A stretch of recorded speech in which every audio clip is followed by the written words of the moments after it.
안녕하세요. 사연의 바지다의 DJ 민영입니다. 오늘도 좋아요와 구독 버튼 잊지 마시고요. 끝까지 함께 해주세요. 그럼 오늘의 사연 함께 만나볼게요. 안녕하세요. 지금 일하고 있는 일자리에 다들 만족하시나요? 아마 돈 때문에 아니면 마음에 안 들지만 어쩔 수 없어서 혹은 언제든 갈아탈 준비를 하고 계시는 분들 많으시겠죠. 저는 오래 일하던 일자리를 그만두고 자연을 벗삼아 살고 있어요. 다른 것보다 제 아들과 남편을 위해서 그런 결정을 내렸답니다. 어렸을 때 아들과 자주 시간을 보내지 못했어요. 애 낳고 4개월이 채 안 돼서 일터에 바로 복귀를 했고요. 아이는 주로 친정 부모님과 시터가 봐주곤 했습니다. 오랜 시간 몸담았던 일터였기 때문에 제 일에 대한 사명감은 아무도 말릴 수 없을 정도로 컸어요. 어렵게 올라간 제 자리를 누군가에게 내주는 건 제 자존심이 허락하지도 않았고요. 서비스직이라는 게 원래 자기를 갈아서 다른 사람의 삶의 질을 높여주는 건데 사실 그렇게 하다 보니까 내 삶이 무너져 가더라고요. 일에 그렇게 미칠 거면 가정을 이루면 안 됐었는데 전 세상의 모든 워킹맘들에게 정말 존경심이 생길 정도였어요. 전 세상의 모든 워킹맘들에게 정말 존경심이 생길 정도였어요. 친정 부모님께도 너무 민폐인 것 같고 아이도 점점 저를 낯설어 하더라고요. 심지어 남편도 저에게 마음이 떠나가고 있었던 데다가 육아에 업무까지 겹쳐서 우울증 증상을 보이더라고요.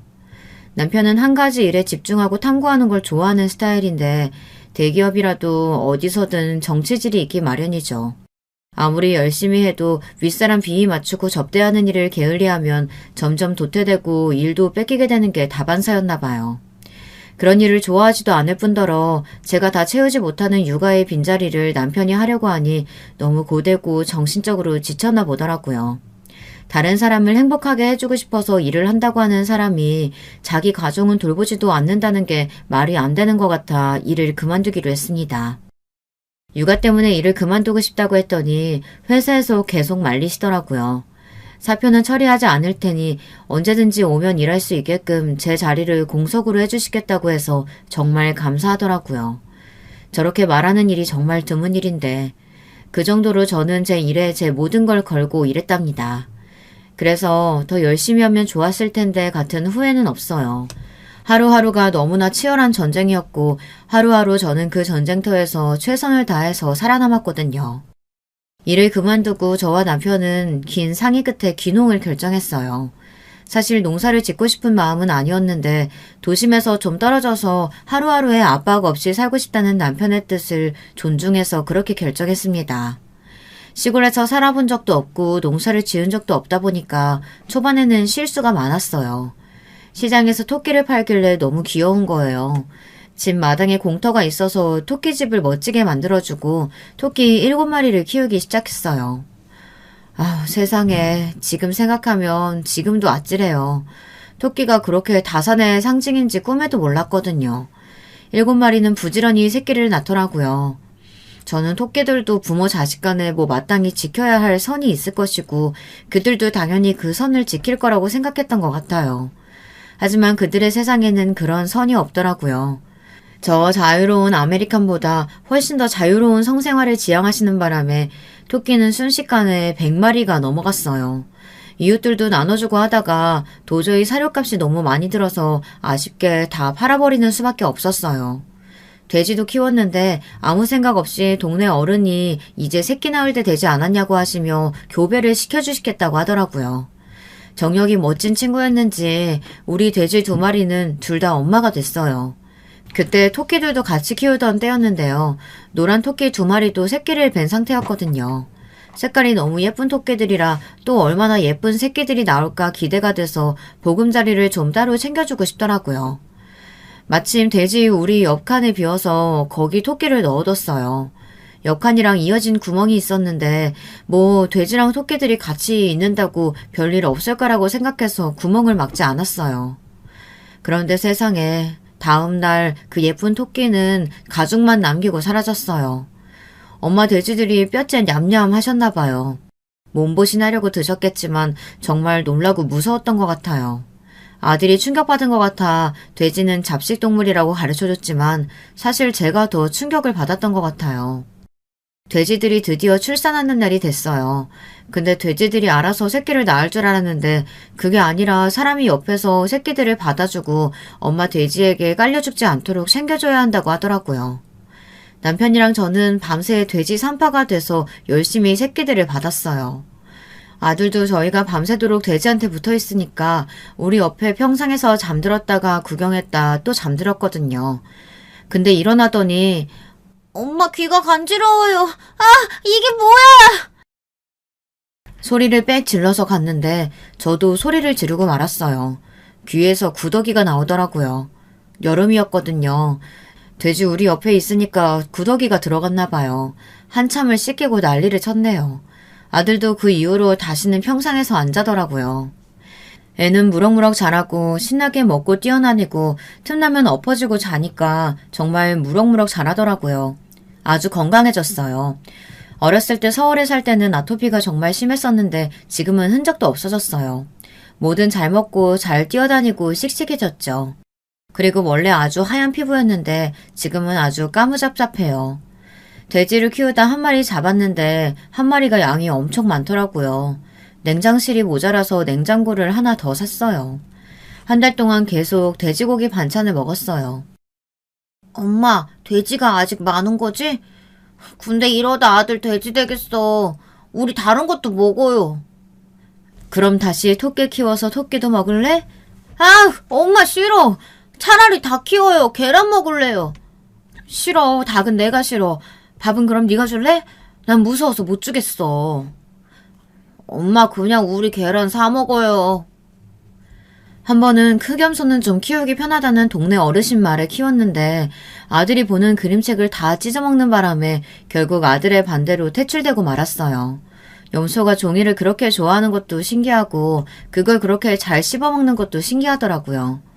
하루는 동네 어르신이 집에 놀러 오셨어요. 금귤주름 좀 주려고 담가오셨는데 아들이 그게 너무 맛있어 보였나 봐요. 색깔도 예쁘고 금귤이 작고 맛있어 보였나 보죠.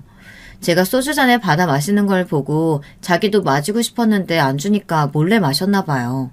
평상에서 같이 수다를 떨다가 갑자기 배가 아프다고 하면서 마당 한쪽에 가더니 갑자기 대변을 보더라고요. 근데 갑자기 엄마 이게 뭐야? 에? 그게 뭐야? 뭐 때문에 그래? 이게 뭐야? 온 집에 비명소리만 나니 옆집 할머니가 놀라서 오셨더라고요. 이게 어디서 나왔노? 이거 회충이네, 회충! 자유로운 식도락가였던 아들은 뭐 가리는 게 없었거든요. 집안의 텃밭에서 나는 상추도 생으로 뜯어먹고 다니고 과일도 따먹고 다니고 눈에 보이는 건 뭐든지 입에 넣고 보다 보니 배에 기생충이 좀 있었던 모양인데요. 시골 오고 나서 회충약을 먹어야 한다는 사실을 잊고 지냈거든요. 금귤주 주신 할머니 덕분에 아들은 더 건강하게 자랄 수 있었지만 회충을 실제로 보니 너무 무서웠어요. 눈으로 기생충을 보게 되니까 정말 당황스럽더라고요. 당장 근처 약국에 가서 약 사와서 저녁에 다 먹였답니다. 시골에 살면서 남편과 저와 아이의 가장 큰 고민은 오늘은 뭘 맛있게 먹을까였어요.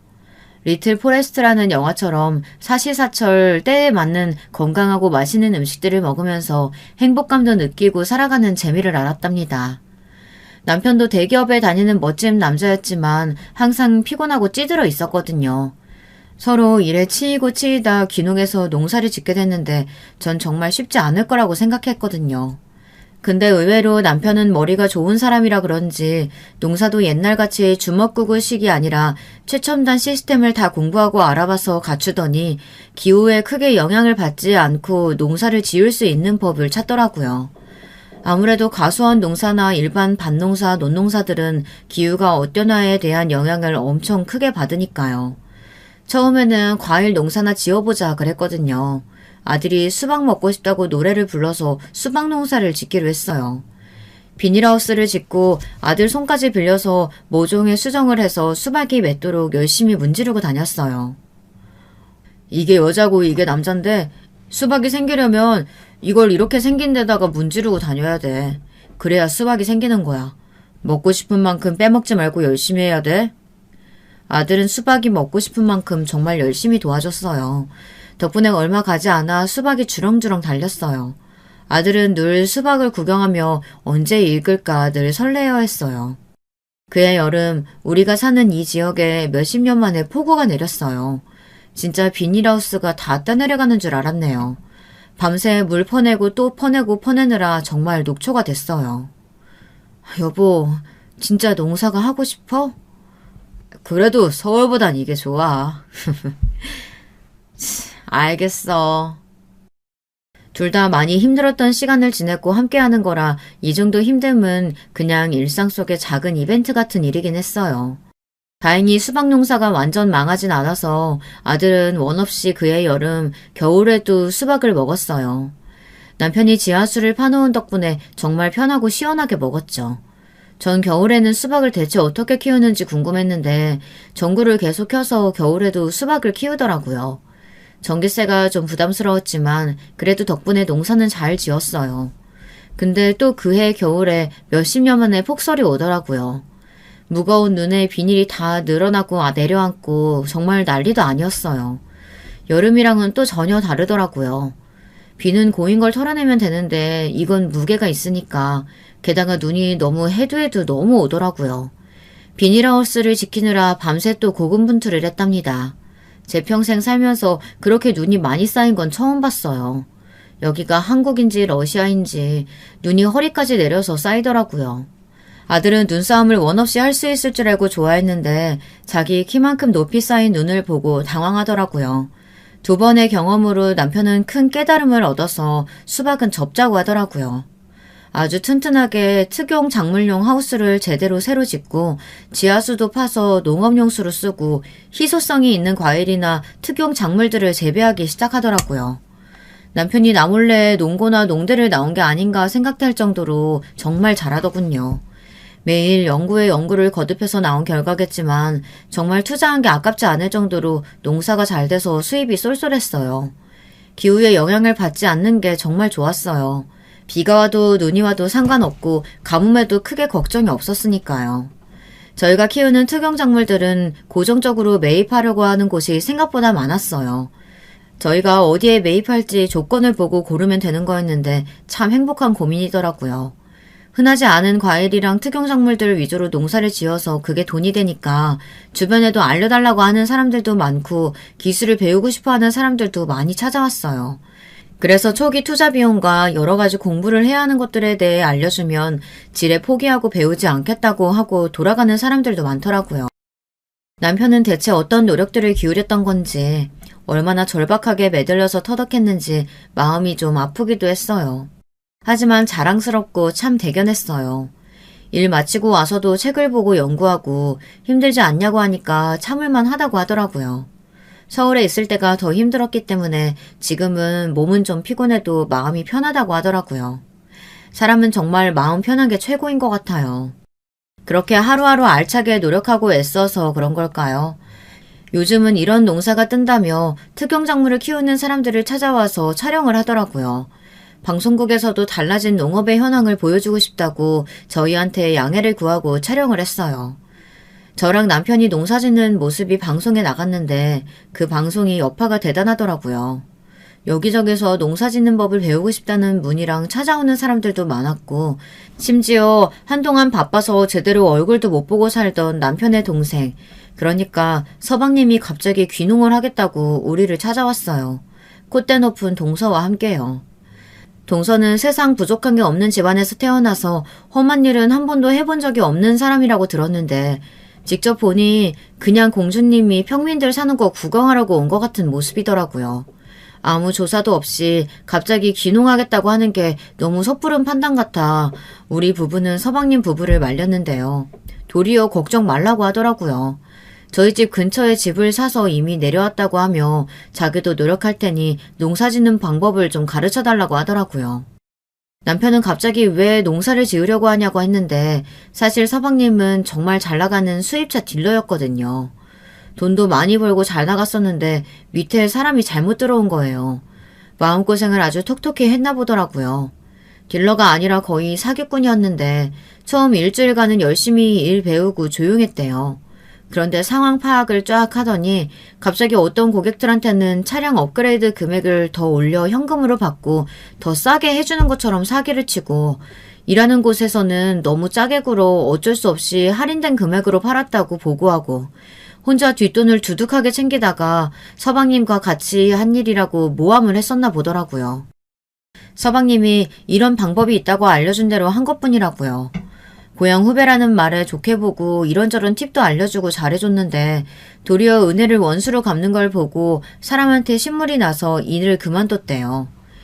일은 그만둬서 수입은 부족한데 동서도 서울에 있으면 계속 쇼핑만 다니고 씀씀이가 감당이 안 될 것 같아 고민을 엄청나게 하고 있었대요. 근데 그때 우리 부부가 방송에 나오는 걸 보고 우리도 이제 좀 다르게 살아보는 것도 좋을 것 같아 내려왔다고 하더라고요. 우선 형이 있어서 안심이 되고 믿을 수 있는 것도 있었고요. 형수랑 같이 있으면 부인이 좀 바뀔 것 같아서 내려왔다고 하는데 그 얘기를 듣는 순간 좀 생각이 많아지긴 했어요. 저 사람이 과연 바뀔까? 보면 그 생각밖에 안 들더라고요. 시골에 있는데 넓은 책 유럽 나들이 모자에 양산 선글라스까지 하고 원피스를 곱게 차려입고 우아하게 동네를 돌아다니더라고요. 동네에 외계인이 내려온 것처럼 정말 이질적인 풍경이었어요. 아들은 숙모 오셨다고 텃밭에서 방울토마토도 따와서 주고 동네 똥강아지들 이름도 알려주고 그러더라고요. 그닥 관심이 있는 것 같진 않았지만 아들의 동네 소개를 그래도 흥미롭게 다 듣더라고요. 평소에도 그렇게 살았는지는 모르겠지만 식사 때가 됐는데 가만히 앉아서 집에 돌아갈 생각을 안 하더라고요. 저녁 때인데 집에 가서 서방님 저녁밥 준비 안 해요? 형님이 저녁밥 준비하시는데 제가 왜 저녁밥을 준비해요? 전 너무 어이가 없어서 버릇을 좀 고쳐줘야겠다는 생각이 들더라고요.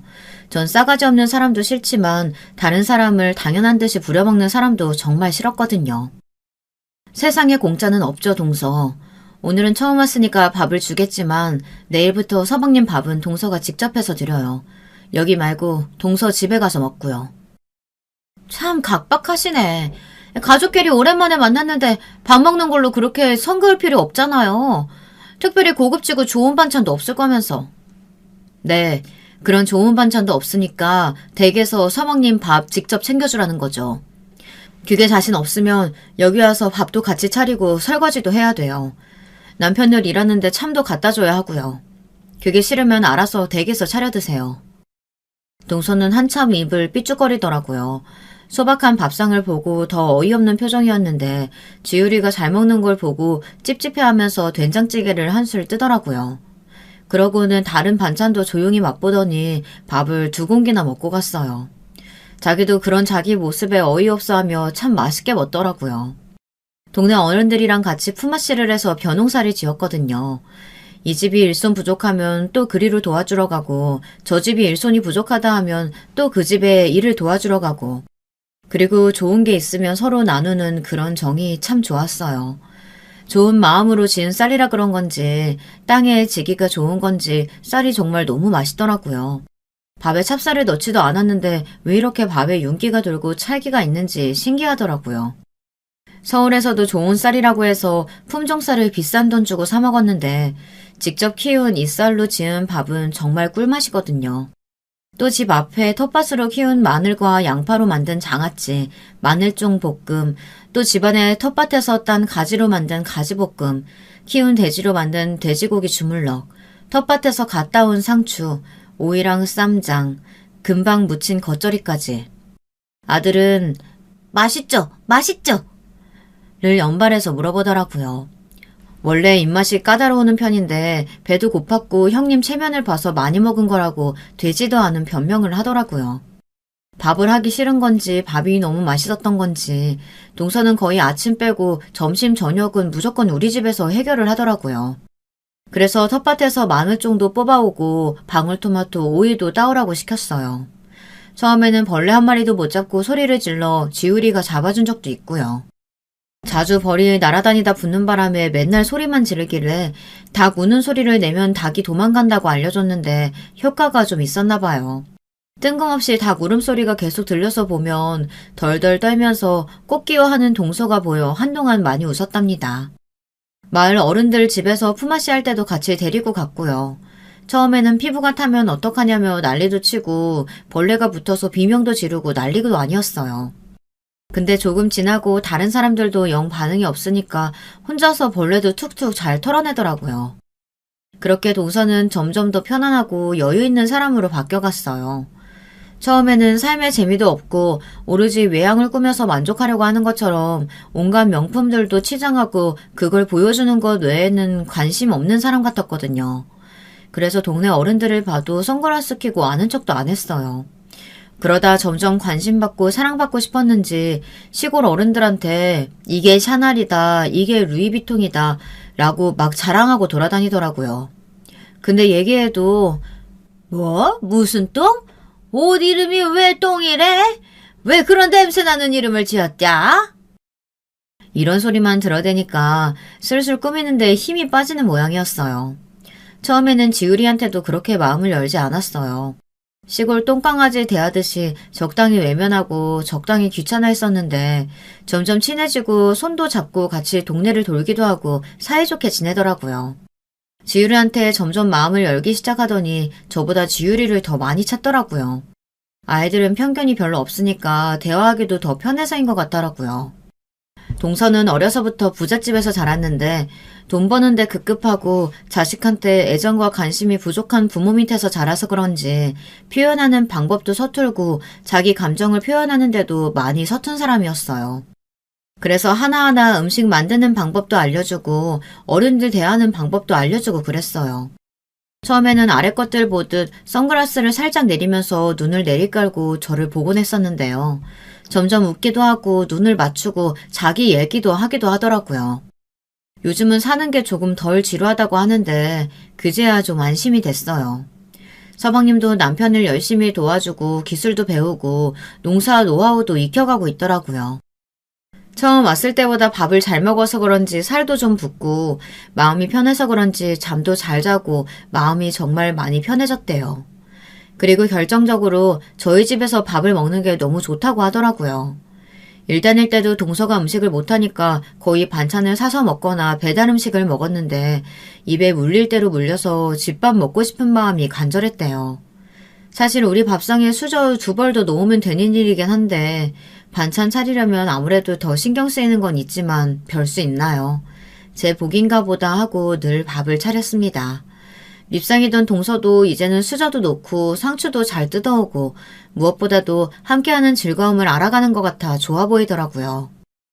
우리 남편도 일손이 생기니까 일도 편하고 더 좋아하고요. 지금처럼만 살아가면 하루하루 웃으면서 참 좋겠다 싶었는데 갑자기 생각지도 못한 상황이 생겼어요. 방송국에서 다시 취재가 왔어요.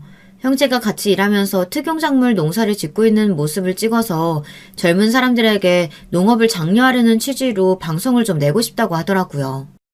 근데 참을 주러 간 동서도 같이 찍혔더라고요. 꾸미지 않고 편하게 있던 동서는 생각지도 않게 날벼락을 맞아버렸습니다. 친정에서 엄청난 연락들을 받은 거였어요. 너 그 꼴이 대체 뭐냐? 내가 그 꼴 보려고 너 그렇게 키운 줄 알아? 김서방이 그렇게 됐으면 얘기를 했어야 할 거 아니야? 아침 방송보다 갑자기 네가 나왔는데 내 눈을 의심했다. 내가 뭐라 그랬냐? 언제 어디서든 품위를 유지해야 한다고 했는데 거짓골을 하고 그런 방송에 나왔어. 집안 망신을 시켜도 유분수지. 언니, 내가 희정이한테 연락받고 얼마나 놀랐는지 알아? 걔가 언니 방송 나온 거 캡처까지 해서 나한테 보냈다고. 혹시 다른 애들이 또 언니 알아볼까봐 내가 얼마나 가슴 졸였는지 아냐고. 희정이 그 지집에 입 틀어막느라 내가 돈을 얼마나 썼는지 몰라. 지금도 손이 떨려. 왜 날 이렇게 쪽팔리게 만들어? 원래 상태대로 돌아오기 전까지 절대 서울 올라오지 마. 아는 척도 하기 싫으니까. 동서는 원래 여린 사람이었던 것 같아요. 집안 식구들한테 온갖 가스라이팅을 당한 동서는 다시 흑화한 것처럼 어울리지도 않은 복장에 온통 시크하고 도도한 말투로 자신을 중무장했더라고요. 다 같이 밥 먹는 자리에서도 반찬 투정하고 이런 풀떼기 말고 제대로 된 밥이 먹고 싶다고 짜증을 내더라고요. 서방님이 달래봤지만 원래 나는 이런 인간이었던 거 잊었어? 호텔 뷔페 정도는 먹어줘야 기분이 좀 풀리겠는데 오늘 먹으러 가자. 난 꼭 오늘 먹어야겠어. 하고 계속 투정을 부리더라고요. 호텔 뷔페란 말에 지유리는 눈이 반짝거렸어요. 한창 농사철이라 일손도 부족하고 바쁜 상태였는데 호텔 뷔페에 데려다달라는 말에 서방님이 정말 곤란해하더라고요. 대화는 끝날 기미가 보이지 않고 지유리도 계속 숙모랑 가고 싶다고 난리였어요. 거기 맛있는 거 많아요? 엄마, 나 맛있는 거 먹고 싶어요. 김지율, 세상에서 엄마 밥이 제일 맛있다고 할 땐 언제고 맛있는 거라니. 엄마 밥도 맛있는데 숙모가 정말 새로운 맛있는 것들 많다고 하잖아요. 한 번만 가보면 안 돼요? 네? 사실 니네 엄마 밥보다 훨씬 맛있지. 5성급 호텔 밥을 시골 풀떼기 밥이랑 어떻게 비교를 해? 난 내 밥이 5성급보다 훨씬 맛있다고 생각하는데. 그리고 호텔밥 질리도록 먹었는데 난 내가 만든 밥이 훨씬 더 맛있어요. 지금 애 앞이라고 헛붕 떠시는 거예요? 그런 근자감은 대체 어디서 나오는지 모르겠네. 그건 아니죠.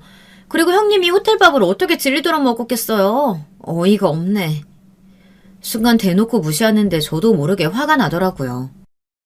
그럼 이왕 이렇게 된 거 호텔 뷔페 먹으러 갑시다 그럼. 제대로 보여줄 테니까. 아니 여보 괜찮겠어? 호텔 가려고? 걱정 마. 지율이도 너무 가고 싶어 하니까 예약하고 갔다 오지 뭐. 동서 2시간 후에 집으로 와요. 내가 운전해서 갈 테니까. 동서는 이게 웬일인가 하는 눈빛이었지만 한창 바쁜 시기라 곤란해하는 서방님과 남편을 보니까 이 방법밖에 없다는 생각이 들었어요. 동서가 한번 난리치면 누가 알아줄 때까지 하는 스타일이라 참교육이 정말 필요하다는 생각이었거든요. 항상 시골에 있느라 잘 꾸미지 않았지만 오랜만에 호텔에 가는데 제대로 갖추고 가고 싶더라고요. 화장은 심플하고 단정하게만 하고 옷에 힘을 좀 줬어요. 예전에 직장 다닐 때 중요한 자리에 갈 때만 입던 유명 브랜드 옷을 입었어요. 유행을 타지 않는 스타일로 산 게 신의 한 수였더라고요. 오랜만에 구두 신고 운전하려니 살짝 설레기는 하더라고요. 동서는 제 옷차림을 보고 시골 아줌마가 웬일이야 하는 눈빛이었어요. 호텔 간다고 짭까지 걸치고 나오셨네. 보는 안목이 그렇게 없어서 어떡해요. 내가 중요한 자리에만 입고 나가는 샤넬 2018 SS 시즌 옷인데. 어렸을 때부터 부자였던 사람들은 이런 거 빠삭하게 알고 있는 줄 알았는데 아닌가 봐요. 동서도 안목 좀 키워요. 진짜를 알아보는 안목. 지율이는 엄마 예쁘다고 평소에도 이러고 다니라고 했지만 시골에서 텃밭 가꾸기 바쁜데 그냥 웃기만 했어요. 지율아, 네 엄마가 이렇게 멋진 사람이란 것만 네가 알고 있으면 돼. 동서는 뒤에서 궁시렁거리며 콧방귀를 뀌었지만 전 상관없었어요. 호텔에 들어서는데 오랜만에 오는데도 남의 집 같지 않고 아주 익숙하더라고요. 자기가 리드해서 호텔을 안내하려고 했던 동서는 제가 호텔을 이곳저곳 너무 잘 알고 있으니 약간 당황하더라고요. 저는 아주 자연스럽게 뷔페장으로 갔고 동서는 비꼬기 시작했어요. 아니 형님은 얼마나 자주 호텔을 드나들었길래 길 한 번 헤매는 법이 없대요? 수상하게. 왜? 젊은 시절 호텔을 마르고 닳도록 왔다 갔다 해서 그래요. 호텔 잘하는 게 나쁜 거야? 나는 자랑스러운데. 아니 애도 앞에 있는데 참 오픈마인드시네요. 세상에. 지율이는 처음 보는 화려한 장식들과 엄청난 호텔의 음식들에 온통 마음이 뺏겨 우리 얘기는 듣지도 않더라고요. 엄마 빨리 가요. 김지율, 엄마가 호텔에서 어떻게 행동해야 하는지 알려줬지? 목소리 낮추고 다른 사람들도 호텔에 행복하려고 왔는데 그 사람들의 행복한 시간을 방해하면 안 되지. 자, 가자. 지율이는 그릇에 자기가 먹고 싶은 것들을 한가득 담아왔어요. 랍스타에 초밥에 TV에서 보고 입맛만 다셨는데 오늘 소원 성취하는 날이더라고요. 5접시나 가져와서는 마음이 급한지 손으로도 먹고 옷에도 흘리고 난리가 났어요. 맛있는 거 먹는 날이니 그러려니 했는데 동서가 큰 소리로 화를 내더라고요. 저를 쳐다보면서 정말 불쾌하고 경멸한다는 눈빛으로 아니 이렇게 더럽게 먹으면 어떡하자는 거야. 사람들이 다 쳐다보잖아. 아 진짜 더러워서 같이 못 먹겠네. 지 엄마 닮아서 교양이 없네. 교양 있게 먹으라고. 동서 목소리가 너무 커서 도리어 이목이 다 집중되더라고요. 흑화된 동서는 또 막말을 퍼부어대고 있었어요. 아 정말 짜증나. 모처럼 왔는데 이게 무슨 망신이야 진짜. 네 목소리가 더 부끄럽다고 얘기해주려다 참고 있는데 갑자기 지배인님이 오시더라고요.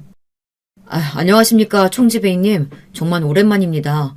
여기서 이렇게 뵙다니 정말 영광입니다. 다른 거 더 필요한 건 없으십니까? 네, 정지배인님 안녕하세요. 잘 지내셨죠? 오랜만에 왔는데 소란을 떨어서 죄송합니다. 아이가 호텔 뷔페를 처음 이용해서 많이 서툴러요. 제가 교육을 시켰는데도 음식이 너무 맛있다고 이렇게 급하게 먹네요. 처음 오면 다 그럴 수 있죠. 저도 처음 왔을 때 정신없이 먹기만 했던 기억이 있습니다. TV에서 봤는데 남편분이랑 같이 농사 짓고 계시던 거 맞으시죠? 그래서 그런지 아이가 정말 건강하고 활기차 보여요. 종지배이님이 예전에 여기서 일하실 때도 정말 멋있으셨는데 화면에서 보니까 정말 빛이 나시더라고요. 저도 나중에 그렇게 살고 싶습니다. 혹시 더 필요한 거 있으시면 말씀해 주세요. 처음 호텔을 방문한 아드님을 위해서 주방장님이 특별히 케이크 만들어주시겠다고 하십니다. 부디 맛있게 드셔주세요. 엄마 아는 사람이야? 와, 케이크 준대? 옛날에 같이 일하던 직장 동료 아저씨야. 그러니까 지율이가 점잖게 행동해줬으면 좋겠어. 안 그러면 엄마가 너무 부끄러워. 엄마가 지율이 때문에 저 아저씨랑 사이 안 좋아지면 지율이도 좋겠어? 엄마 미안. 조용히 맛있게 먹을게요. 케이크도 감사히 먹겠습니다. 아니 잠깐. 케이크고 뭐고. 진짜 여기 호텔 총지배이님이 형님이라고요? 말도 안 돼. 말도 안 되는 소리 하네. 이거 너무 짜고 치는 고스톱 아니야? 내가 젊은 시절에 호텔을 자주 다녔다고 했잖아. 나는 여기 호텔리어였어. 오랜 시간 동안 저는 호텔업계에 종사했습니다. 사실 호텔 일이 겉으로 보면 화려하고 아름답지만 그 이면에는 정말 많은 사람들의 희생과 노력으로 돌아가고 있는 곳이거든요. 정말 바쁘고 힘들고 호텔 경영 쪽에 원서를 넣었던 저는 수능을 치고 얼마 안 돼서 호텔 뷔페 서빙 알바를 한 적이 있어요. 무겁고 고급스러운 수많은 식기들, 화려한 음식들도 가득한 게 정말 신기했어요. 또 호텔에서 일하려면 용모가 몹시 단정해야 하더라고요. 고객들한테 위화감을 줄 수 있는 장신구들은 다 빼야 하고 어색한 올백머리에 머리망으로 올림머리까지 해야 하더라고요. 그리고 스타킹에 단화, 정장, 바지까지 그리고 정말 빡센 업무 강도도 그랬었지만 뭔가 관리자들의 은근한 텃세, 알바생을 무시하는 말과 행동들까지 조금 기가 죽고 참 힘들었어요. 그런데 호텔에 오는 사람들의 설레는 마음, 좋은 곳에 와서 느끼는 행복감까지 덩달아 저도 행복해지더라고요. 방문하는 사람들에게 좋은 추억을 만들어줄 수 있는 일이 참 멋지게 생각됐어요. 물론 예기치 않게 개 진상씨들이 오는 바람에 정말 죽방을 날리고 싶은 날도 많았지만 알바를 하면서 여기서 일하면 매일매일 나도 행복하지 않을까 하는 생각을 했어요. 그래서 무역 쪽으로 갈까 하다가 호텔 경영으로 진로를 정했어요. 전 한번 정하면 끝장을 보는 스타일이거든요. 학교에 다니면서 최대한 많은 자격증을 따두려고 애썼어요. 주조 자격증, 바리스타 자격증, 관광통역 안내사, 컨벤션 기획사, 국제 바텐더. 자격증은 셀 수 없이 많았고 좀 지치기도 했지만 새로운 걸 배우는 재미도 쏠쏠하더라고요. 계속 아르바이트도 하고 공부도 하면서 외국에는 호텔도 경험해보고 싶다는 생각이 많이 들더라고요. 그래서 외국에 가보자 찾아보니 세계 최고의 호텔 경영 학교는 스위스에 있더라고요. 그런데 학비도 세계 최고라는 게 문제였어요. 어학 능력이 부족하면 다녀야 하는 기간도 길어지고 학비가 제가 도저히 감당할 수 있는 정도가 아니더라고요. 2억이 넘어가는 학비는 제 숨을 턱 막히게 했어요. 그런데 어학 능력이 되면 더 다니는 기간도 줄어들고 학비도 8천만 원대로 줄일 수 있다고 하더라고요. 어렸을 때부터 아르바이트를 하면서 돈을 모았고 절약하며 살았지만 8천만 원은 저한테 쉬운 돈이 아니었어요. 그래도 꼭 꿈을 이뤄야겠다는 생각뿐이었고 돈을 벌려면 장사밖에 없다는 결론이 나더라고요. 그래서 여동생이랑 옷 쇼핑몰을 열었어요. 여동생이 정말 옷 보는 센스 하나는 타고났고 스타일이 확고했는데요. 그게 먹혀서 아름아름 소문이 나더라고요. 지금 다시 하라고 하면 못할 것 같아요. 꿈과 목표가 확실했기 때문에 할 수 있는 일들이었죠. 새벽에 옷을 떼려고 이리저리 돌아다니고 있으면 정말 이게 무슨 짓인가, 내가 꼭 이렇게까지 해서 스위스를 가야 하는 걸까, 그런 생각이 많이 들더라고요. 근데 또 남들 다 자는 시간에 열심히 일하고 돈 벌려고 하는 사람들이 정말 많았어요. 혼자가 아니라 더 힘낼 수 있었던 것 같아요. 여동생이랑 제가 번갈아 가면서 모델도 하고 사진도 찍고 참 애썼답니다. 남는 시간에는 무조건 영어 공부만 죽어라 했어요. 결국 돈을 모았고 스위스 호텔 학교를 갔어요. 죽어라 공부해서 갔지만 영어가 사실 좀 어설펐는데 필리핀 친구들이랑 친해져서 생각외로 빨리 늘었던 것 같아요. 스위스에서 학사 학위를 취득하고 스위스 한 호텔에서 인턴십을 시작했어요. 스위스는 다들 아시다시피 정말 이쁜 자연환경을 가지고 있어요. 살면서 꼭 한 번은 가봐야 하는 관광지랄까요? 스위스는 스키장이 같이 있는 호텔도 꽤 있어서 새로웠어요. 그런데 멋진 풍경도 좋고 최고의 관광지지만 가장 멋졌던 건 호텔에서 일하는 사람들의 태도와 마음가짐이었던 것 같아요. 내 호텔에 대한 자부심과 정말 최선의 준비를 한 것에서 나오는 자신감, 가진 자의 여유라고 해야 할까요? 우리가 최고라는 자부심을 가지고 일할 정도면 대체 얼마나 열심히 손님을 맞을 준비를 하고 완벽을 기했기 때문일까 하는 생각이 들더라고요. 스위스에서 마친 인턴십 기간 동안 나는 저렇게 자부심을 느낄 수 있는 호텔에서 일하고 싶다는 생각이 간절해지더라고요. 좀 부족한 호텔이라면 내가 꼭 최고의 호텔로 만들어야겠다는 다짐을 했어요. 내가 일할 직장은 내가 고른다고 생각하고 점잖게 차려입고 여러 호텔을 방문해봤어요. 그러다 참 내가 봐도 참 예쁘다, 다시 또 오고 싶다 생각했던 게 지율이랑 방문했던 지금의 호텔이었어요. 정말 열심히 면접 준비를 해서 합격할 수 있었죠. 일하면서 느꼈던 건 일하면서 자신이 하는 일을 좋아하고 보람을 느끼는 게 가장 중요한 것 같아요. 다른 사람이 호텔에 와서 행복해하는 걸 보면서 내가 행복하다는 감정을 이해 못하는 사람들도 많더라고요. 그래서 집에 귀한 손님이 오기 전에 음식이랑 청소랑 여러 가지 세심하게 신경 써서 준비했는데 손님이 그 대접을 받고 너무 좋아하면서 사진도 찍고 잊지 못할 추억이 생겨서 너무 좋다고 말해줘서 제가 뿌듯함을 느낀다는 건 이해가 가냐고 하니까 이해가 간다고 하더라고요.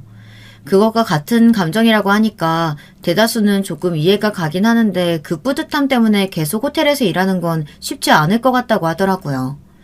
그래서 그런 걸 좋아하는 내가 여기서 일하나 보다 했어요. 겉보기에 괜찮아 보여서 호텔에 입사했는데 생각보다 자신한테 요구하는 게 많다고 느끼고 짜증을 내는 친구들도 많이 봤고 앞에서는 친절한 척 하다가 뒤에서는 정색하고 지쳐하는 친구들도 많이 봤어요. 어느 직장이든 힘든 점도 있고 내가 극복해 나가야 하는 것도 다 있는 법인데 서비스 마인드가 없으면 정말 힘든 직업이긴 해요. 귀국해서 여러 호텔을 돌아보고 정말 내가 일하고 싶은 호텔에 면접을 봤어요.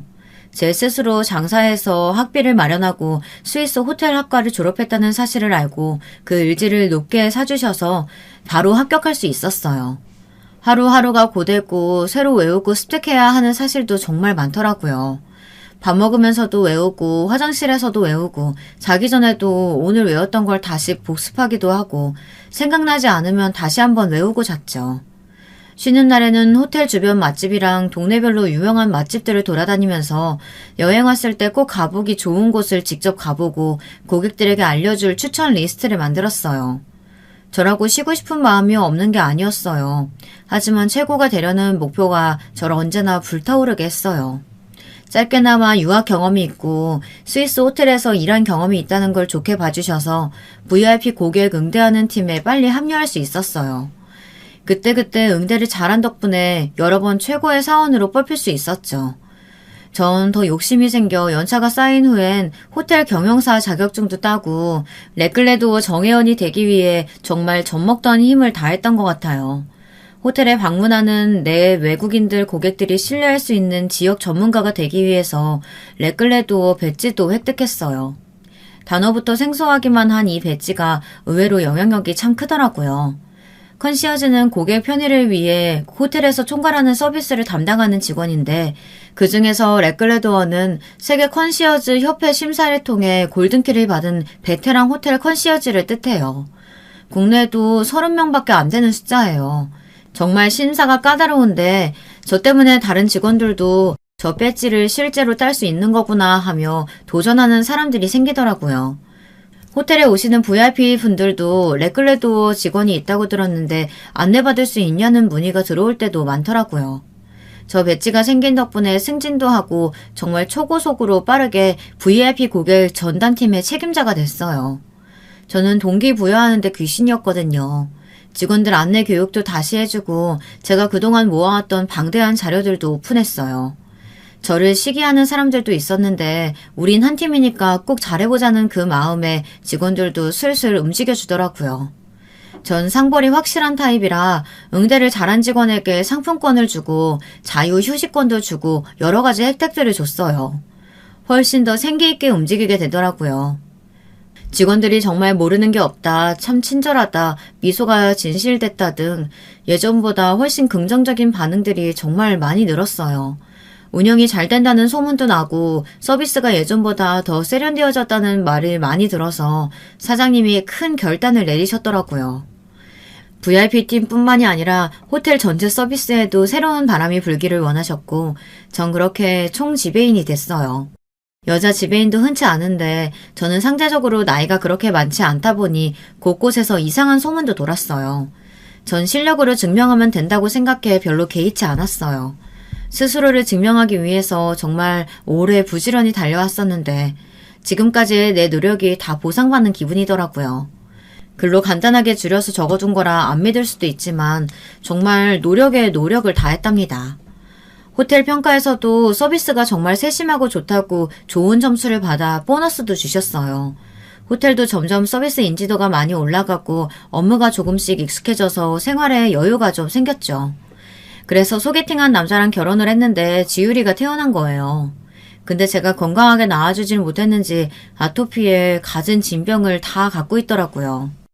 친정엄마가 봐주셨지만 공동육아하는 남편도 너무 힘들어해서 결국 일을 그만두고 육아와 남편 농사일을 돕고 있는 지금의 제가 된 거랍니다. 그런 저를 알아봐주신 지배인님이 저희에게 웰컴 케이크를 보내주신 거고요.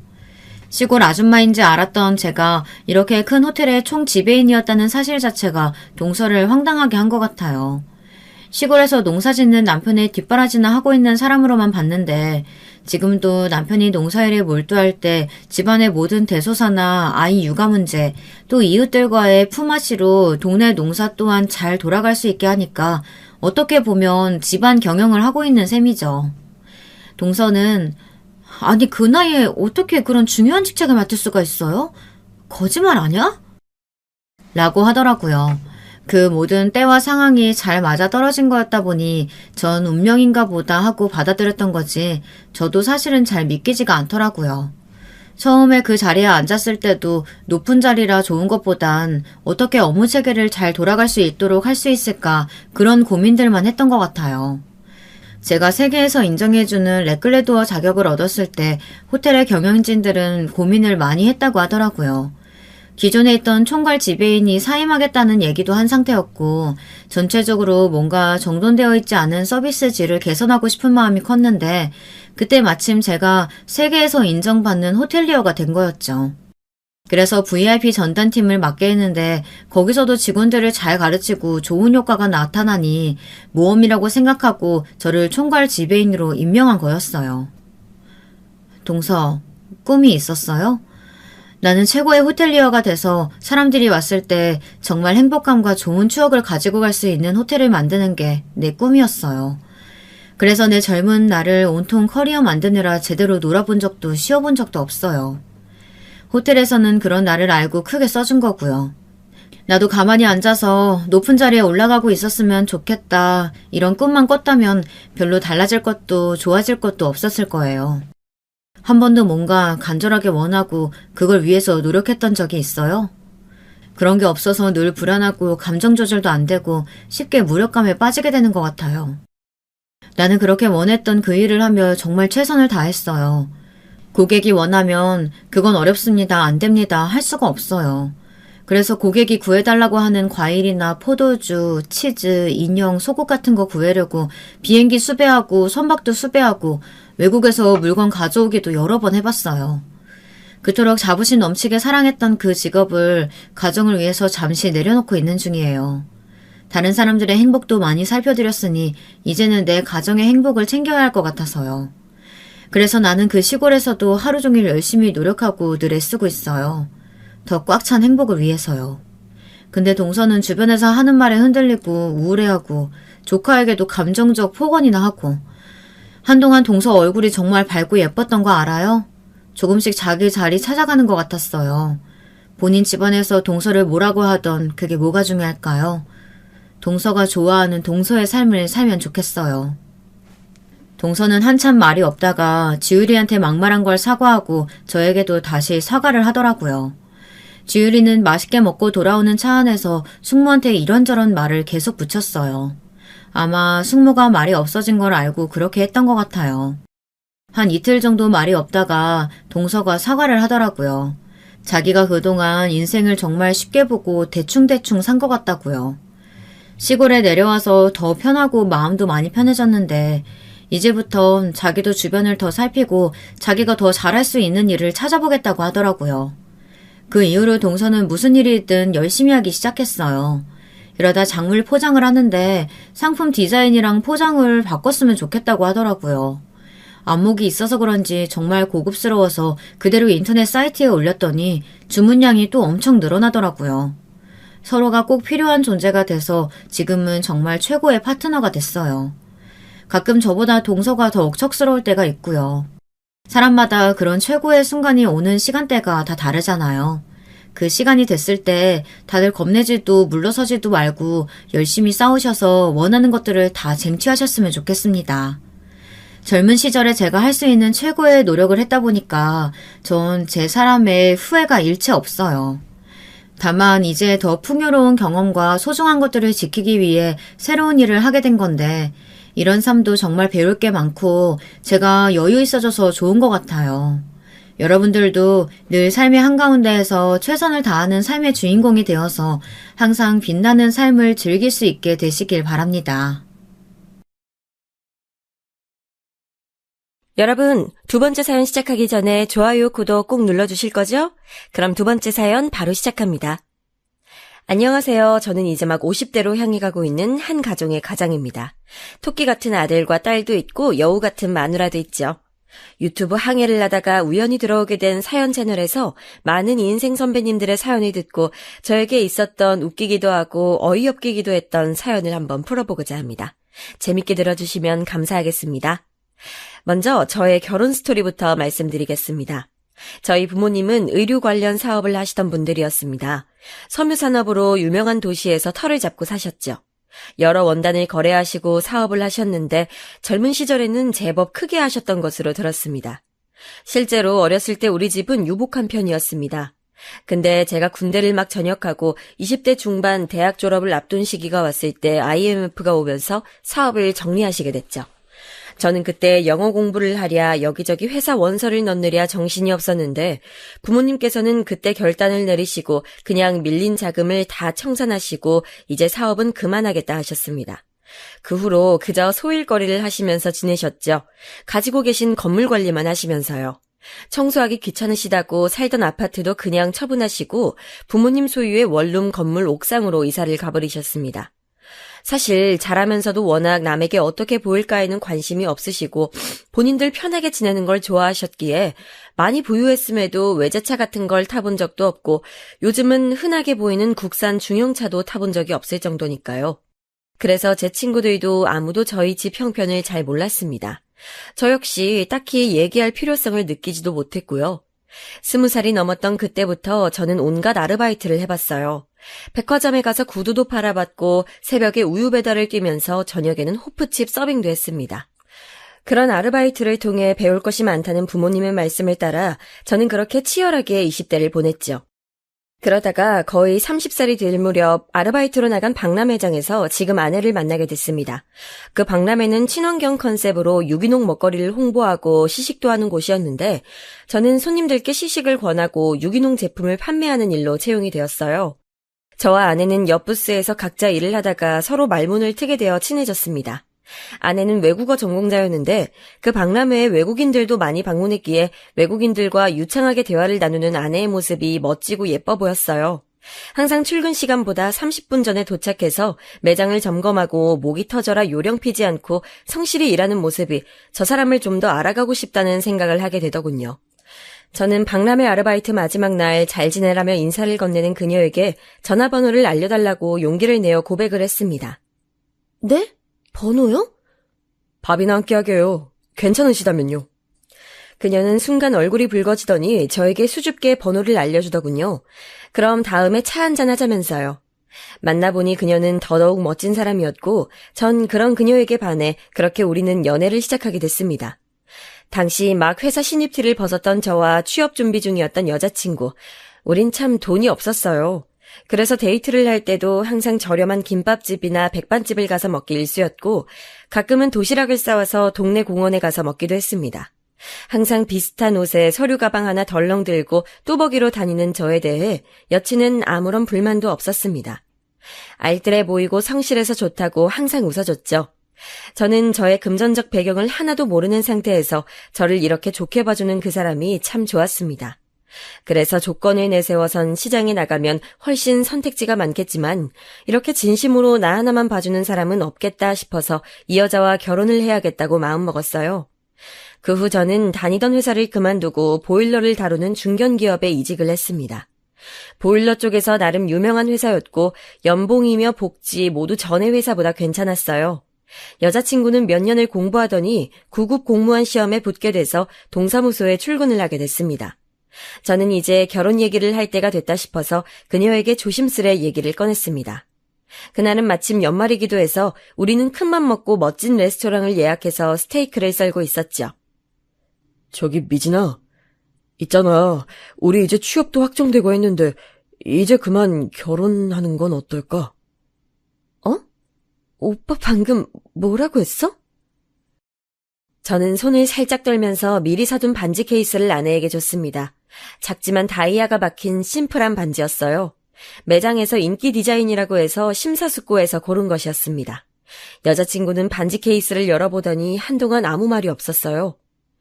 나랑 결혼해줄래? 내가 평생 손에 물 안 묻게 해준다는 말은 못하겠지만 같이 고생한 만큼 노후에 우리 행복하게 살 수 있게 잘할게. 사랑한다.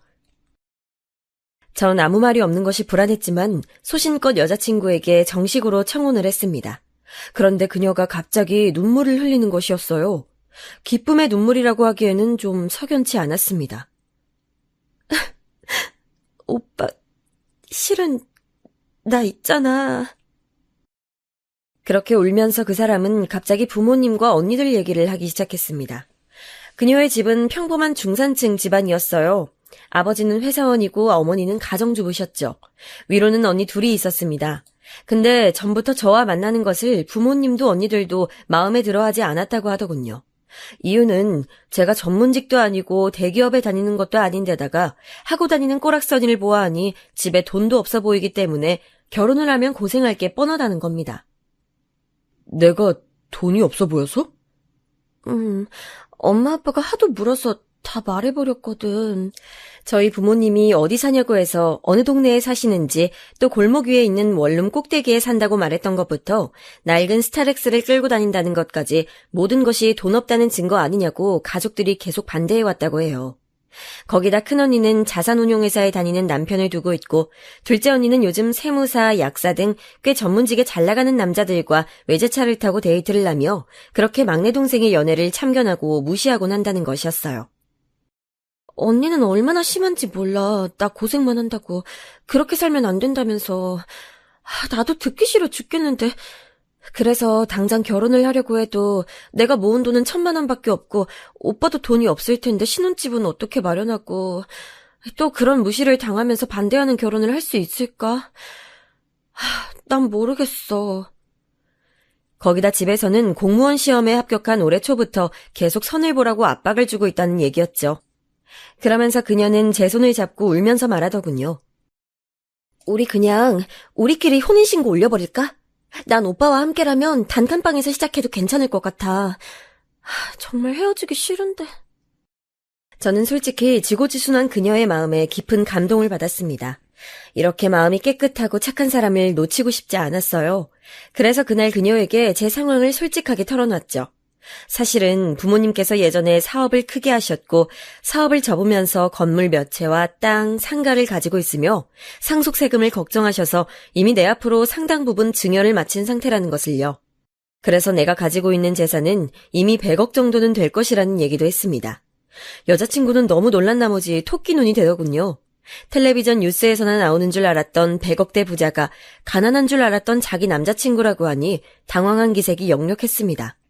저는 그러니까 신혼집이며 뭐며 걱정할 것은 하나도 없다고, 다만 나도 부모님처럼 검소하게 살고 싶다고, 남들 눈에 어떻게 보이든 난 내 소신껏 소박하게 신혼집을 얻고 살고 싶으니 결혼 허락을 받는 과정에서 내 재산에 관한 얘기를 다 털어놓진 않았으면 한다고 말했습니다. 그동안 부모님의 경험으로 보아 돈이 많다는 것을 주변에서 알게 되면 보험이다 뭐다 하면서 귀찮게 하는 사람도 많아지거니와 돈 빌려달라고 졸업한 지 20년, 30년 만에 친구들이 전화가 와서 매달리는 등 너무 피곤하고 힘든 일들이 많았기 때문이라고 저는 그녀를 설득했죠. 미안한 말이지만 언니들의 태도로 봐서 귀찮게 할 것 같은 불길한 예감도 들었거든요. 여자친구는 처음에는 가족들에게 숨긴다는 것을 내키지 않아 했지만 저의 오랜 설득으로 마음을 돌려 그렇게 우리는 여자친구의 가족들께 인사를 가게 됐습니다. 예약된 한정식집으로 가서 그녀의 가족들을 만나던 날 저는 회사 면접 때 샀던 검정 양복을 갖춰 입고 나름 백화점 매대에서 산 5만 원짜리 넥타이를 하고 차려입고 갔습니다. 여자친구의 가족들은 그런 저를 아래 위로 훑어보면서 말을 시작했어요. 자네도 알다시피 내가 자네를 썩 좋아하지 않았단 건 알 거야. 예, 알고 있습니다.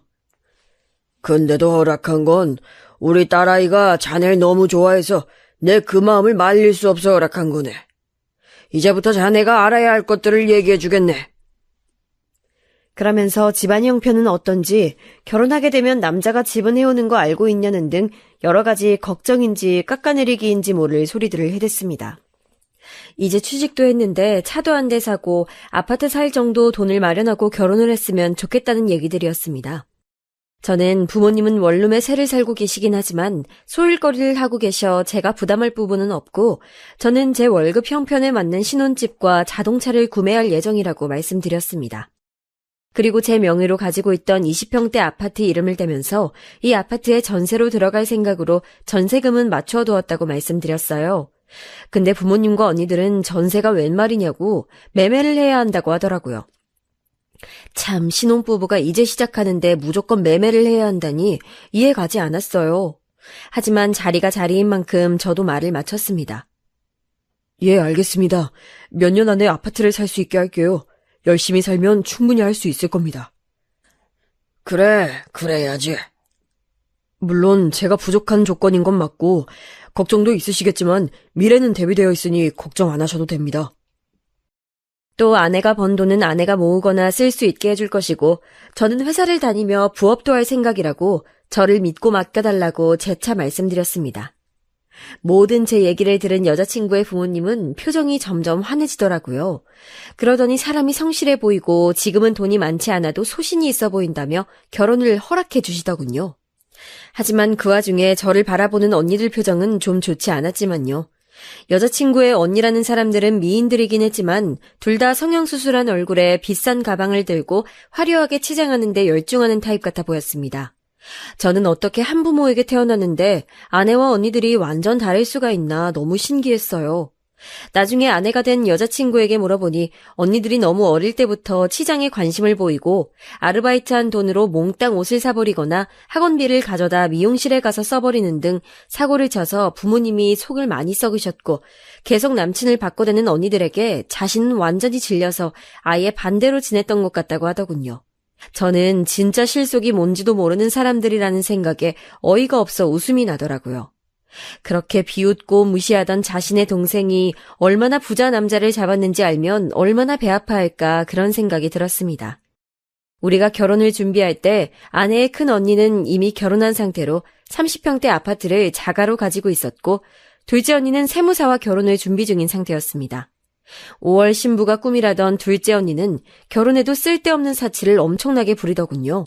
유명 호텔에서 코스 요리를 대접하는 결혼식을 해야 하고 예단이며 혼수며 쓸데없는 허례허식을 해야 한다고 날뛰며 아내의 부모님이 빚까지 내게 만들었습니다. 거기다 신혼여행은 몰디브로 간다고 하더군요. 저는 그런 둘째 언니의 모습이 너무 한심했지만 어차피 제 아내가 될 것도 아니고 해서 그냥 지켜보며 우리는 소박하게 결혼식을 하자고 아내를 설득했습니다. 아내는 처음에는 그래도 언니가 결혼식을 너무 성대하게 하는데 너무 소박하게 하면 좀 그렇다고 걱정을 하더니 결심을 굳힌 듯 제 말에 동의를 해주더군요. 그래, 당신 말이 맞아.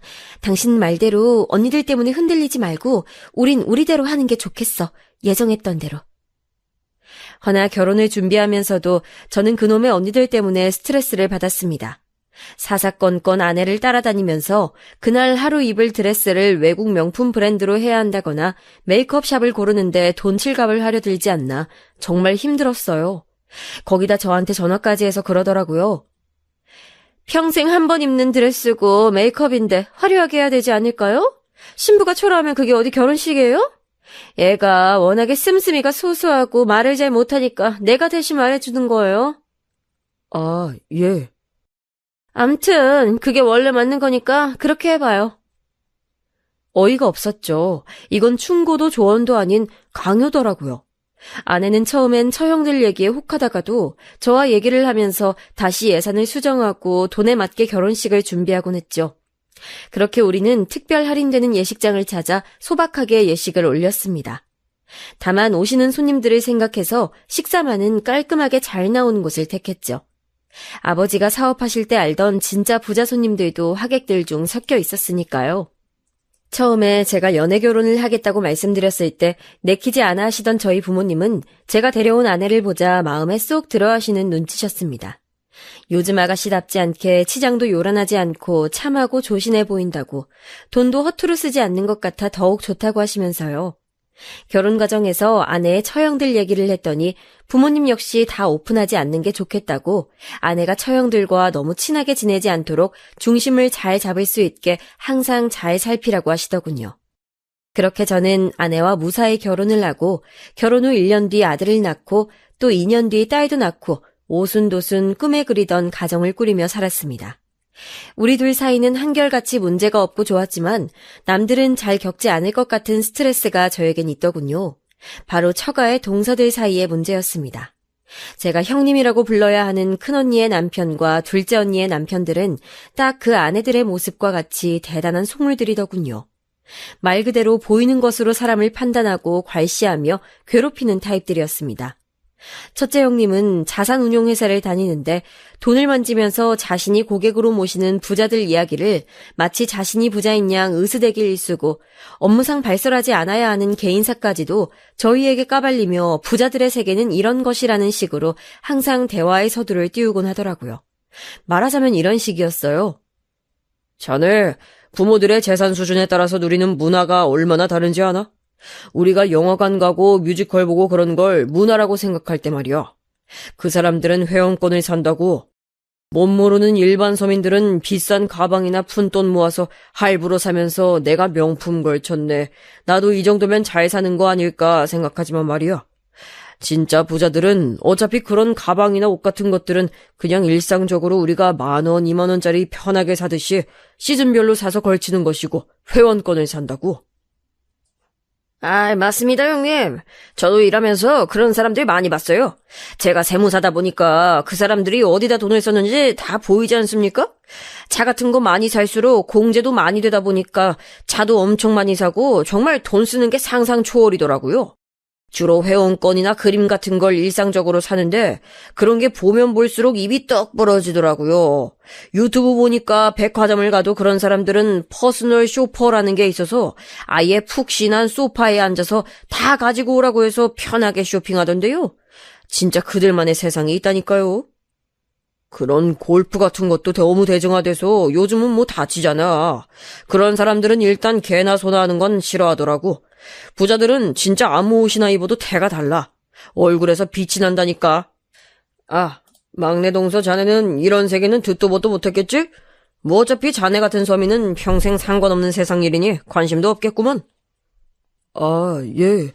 저는 그런 건 잘 몰라서요. 그리고 돈이라는 것은 버는 것도 중요하지만 얼마나 소신 있게 쓰는지가 중요하다고 저는 생각하거든요. 그래, 저게 바로 없는 사람들이 자존심 세우느라고 자기 열등감 감추려고 하는 소리야. 쥐뿔도 없으면서 말이야. 무슨 소신이 있어서 청렴하게 사는 양 저렇게 말을 해요. 참, 요새 신문 배달은 잘 되나? 요즘 세상에 참 아르바이트를 해도 어떻게 그런 걸 하나? 급기야 대화의 끝에는 제가 부업 삼아 하고 있는 신문 배달 일까지 들먹거리며 저를 무시하기 일쑤였죠. 저는 회사를 다니면서 자꾸만 군살이 붙어서 뭘 좀 해볼까 하다가 헬스장 다니는 돈이 비싸게 느껴져서 신문 배달 아르바이트를 하고 있었습니다. 새벽 3시쯤 일어나서 신문 배달 구역을 가면 신문 보급소 분들이 미리 던져놓은 신문 뭉치가 있었어요. 근처 아파트 3-4동과 그 뒤쪽의 단독주택과 빌라촌을 돌아다니며 신문을 주소에 맞게 던지면 되는 일이었습니다. 처음에는 한 신문 사건만 했지만 마침 돌아다니는 저를 본 다른 신문사에서 우리 것도 같이 돌려달라고 말을 해서 저는 2종류의 신문을 돌리고 있었습니다. 비록 매일 시간이 메이는 점은 귀찮긴 했지만 그래도 처음 제 의도대로 운동화를 신고 뛰어다니니 운동 효과는 있더군요. 그렇게 몇 달째 저는 신문 배달 아르바이트 겸 다이어트를 하고 있었습니다. 계속 하다 보니 최근엔 발이 아파서 실리콘 깔창도 주문해서 잘 쓰고 있고요. 아내는 처형들과의 대화에서 우연히 깔창 얘기가 나와 추천을 해준다고 그 얘기를 했던 모양이었어요. 그런데 그걸 가지고 그 후로 뻑하면 얼마나 사정이 쪼들리면 신문 배달 일까지 하냐는 둥 아내와 그 남편들은 시도 때도 없이 그 이야기로 저희를 놀리더군요. 저는 너무 심하게 놀려서 사실은 취미로 하는 것이고 그 알바비로 고아원에 제 자식들 이름으로 기부를 하고 있다고 밝힐까 하다가 어차피 모 눈에 뭐만 보인다고 이런 얘기를 한들 좋게 생각할 사람들인가 싶어 관뒀습니다. 저의 보람있는 봉사활동까지 가난뱅이네 어쩌네 하면서 매도당하고 싶지 않았거든요. 그런데 아무렇지 않게 넘기는 저와 달리 그런 대화들이 명절이나 가족 행사에 오갈 때면 아내는 항상 속상해했습니다. 그런 대화에 발끈해서 돈 있는 걸 밝혔다가 저 속물적인 형님들이 얼마나 들러붙을지 생각만 해도 피곤했기 때문에 저는 그냥 저를 무시하면서 아예 가난뱅이라 생각해주는 쪽이 좋았습니다. 아내는 아이들까지 같이 무시당하는 것 같다며 애들 교육이라도 비싼 영어 유치원도 보내고 좋은 옷도 사주겠다고 주장하다가 저에게 야단을 맞곤 했습니다. 저는 결핍이 아이의 교육에 얼마나 중요하고 꼭 필요한 교육인데 귀한 아이들일수록 험하게 키우는 것이라고 다양한 사람과 섞여 치이기도 하고 다소 열악한 환경에서 교육도 받으며 스스로 자생하는 법을 익혀야 이 험한 세상 살아간다고 말했습니다. 하지만 여보, 당신도 내 교육관 알잖아. 동의했었고. 왜 흔들리는 거야? 그게 언니들이 하도... 언니들 말이 아니고 우리가 생각했던 대로 하면 되지. 언니들 말대로 따라가서 실속 없이 키우면 애들 아무것도 모르는 팔푼이 될 거야, 당신. 그걸 바래? 아니, 당연히 아니지. 알았어요. 나도 모르게 헛말이 나왔어. 당신 부모님 얘기 나도 동의하고 있어. 네, 저희 부모님이 저에게 누누이 했던 얘기였어요. 우리가 늙어 죽을 때쯤 지금도 불어가고 있는 막대한 재산을 결국 아이들이 혼자 똑바로 관리할 수 있어야 하는데 지금부터 아이들이 스스로 부자라는 것을 알고 뽐내며 실속 없이 살게 해서는 안 된다고 저는 아내에게 언니들 따로 만날 때도 절대 돈 있는 티 내지 말라고 신신당부를 했습니다. 그래서 아내는 물건을 사더라도 질이 좋지만 브랜드 티가 많이 나지 않는 것을 샀고 최대한 수수하게 하고 다녔죠. 차도 국산 소형차를 끌고 다녔습니다. 하지만 처형들은 리스까지 해서 외제차를 타고 백화점에서 파는 몇백만 원짜리 반지며 목걸이를 할부로 긁으며 사치를 해대더군요. 애엄마들 사이에서 기죽지 않으려면 이 정도는 걸치고 다녀야 한다면서요. 이제는 서로 걸치고 있는 것만 봐도 수준이 맞는지 안 맞는지 안다고 그런 게 안 맞으면 돈 쓰기 불편해서 같이 놀기 힘들다나 뭐라나 말도 안 되는 된장녀 같은 소리를 짓거리면서요. 근데 그런 얘기를 들으면 아내는 속이 상하는지 집에 와서는 잘 먹지도 못하는 술을 꼭 한 잔씩 하고 넋두리를 하는 것이었습니다. 언제까지 이렇게 말도 편히 못하면서 살아야 돼? 언니들이 당신 욕하고 무시할 때마다 이 아파트도 실은 우리 거고 땅도 있고 건물도 몇 채나 있다고 그렇게 존경하는 100억대 부자가 우리라고 얘기하고 싶은데... 우리 언제까지 무시당하고 삭히며 살아야 돼, 여보? 나 가끔은 너무 속상해. 언니들이 너무 그러니까 자존심이 너무 상한단 말이야. 여보, 내가 말했잖아. 그런 얘기해봤자 좋을 거 하나 없다고. 사람들이 돈 많은 사람 하나 주변에 생기면 얼마나 그 사람 팔고 다니는지 알아? 무슨 일만 생기면 우리한테 와서 공짜 돈 바라고 돈도 많은데 보태주라는 둥, 기한 없이 빌려주라는 둥, 진짜 못살게 굴어서 편히 살 수가 없어. 이건 내가 살면서 경험해봐서 잘 알아. 이 문제만큼은 내 말 믿고 계속 비밀 지켜줬으면 좋겠어. 그럼 저는 다시금 아내에게 간곡하게 부탁을 하는 것이었습니다. 그러던 중 결국 처형들과 아내 사이에 사건이 하나 터지게 됐어요. 아무래도 자매들끼리 친밀하다 보니까 일어난 일이었죠. 사건의 발단은 아이들 교육 때문이었습니다. 어머, 너 영어 유치원도 안 다니는데 캠프도 안 보내면 어쩌려고? 큰일 난다. 애 영어 못하면 나중에 친구들이랑도 못 어울리고. 문제는 그게 아니라 아이 성적 관리가 안 돼. 영어가 얼마나 중요한데? 수능까지 국영수는 기본인데 지금 잡아놔야 애가 편하다니까. 너 참 언제 애 엄마 될래? 처형이 명절날 다 같이 모인 화개애연 자리에서 그런 말을 한 것이 시작이었어요. 그 이후 처형은 계속해서 이러면 안 된다느니 애 다 망치겠다느니 되도 않는 난리부르스를 떨더라고요. 아내는 한마디도 못하고 그냥 입술만 물어뜯고 있었어요. 사실 아내는 비록 우리가 있는 티 내지 않고 살기로 했지만 애들 교육만큼은 정말 발품을 팔고 정보를 모아 좋은 것을 시켜주고 싶어 했죠. 또 제가 일반 유치원을 보내기를 원했기 때문에 아내는 영어에 대한 고민이 많았습니다. 영어 유치원을 보내지 못하면 영어를 어떤 식으로 시켜야 하나 고민을 했던 거죠. 본인이 외국어 전공자이기도 해서 어릴 때 조기 교육으로 외국어를 해야 나중에 공부할 때 편하다는 확고한 소신이 있었거든요. 근데 처형들은 무리를 내서 마이너스 카드까지 내가며 영어 유치원을 보내고 있었고 아내는 그런 언니들이 부러웠던 모양이었어요. 영어 유치원을 다니는 아이들을 대상으로 거기 엄마들끼리 서로 방학 때 영어 캠프 같은 것을 조직해서 한국 내에 있는 미군부대 체험 프로그램을 진행한다고 했는데 저 말까지 들으니 아내는 우리 아이들을 그 프로그램에 꼭 보내고 싶어 하더군요. 저는 영어는 때 되면 다 하게 되지 않겠냐고, 정 필요하면 나중에라도 외국 보내면 되지 않냐고 했지만 아내는 지금 언니들이 하려고 하는 그 캠프를 꼭 보내고 싶다는 겁니다. 다른 건 몰라도 외국어 교육에 있어서는 자기 얘기를 들어달라는 것이었죠. 당신 내가 다른 쪽으론 부탁 안 하는 거 알잖아. 이건 정말 우리의 교육에 필요해서 그래. 안 그럼 내가 불안할 것 같다고. 아내가 간곡히 얘기하자 어쩔 수 없더라고요. 아내의 말에도 일리는 있으니까요. 저는 처형들이 의아해할 것 같아 마음에 걸렸지만 아내가 너무 강력하게 주장을 해서 정 그러면 알겠다고 보내라고 했죠. 그런데 갑자기 다음 주에 아이들 영어 캠프가 있다고 들떠있던 아내가 전화로 소리를 지르며 처형에게 화를 내는 것이었어요. 언니! 내가 그렇게 부탁했잖아. 우리 애들 꼭 그 캠프 할 거라고. 돈 보내줄 수 있다고 했잖아.